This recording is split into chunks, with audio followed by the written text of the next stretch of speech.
هو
كيقول لي كذا واحد شي حاجه ولا الناس كتقول لي واحد شي حاجه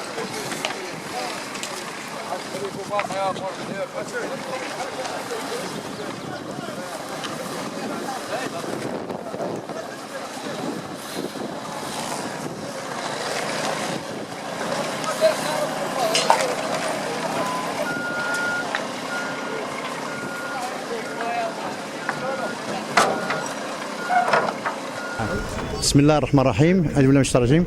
انا في جمعيه المكتب المسيري لجمعيه الفتح لبائع السمك بالتقسيط. كنشكروا سيدنا على هذه المبادره الطيبه، نتمنوا ليه كمال التوفيق باذن الله، ونتمنوا كمال التوفيق للجميع. احنا هذا الشيء مشروع مزيان وجيد، وكنتمنوا يعني يكون خير باذن الله. المشكل اللي كاين عندنا وهو خصنا شي مستودعات، لاننا احنا كبائع السمك خصنا هذه المستودعات اللي نديروا فيهم دوك المعدات ديالنا والحوت اللي غنجيبوا من الميناء الى اخره. والناس راه فرحانه باذن الله.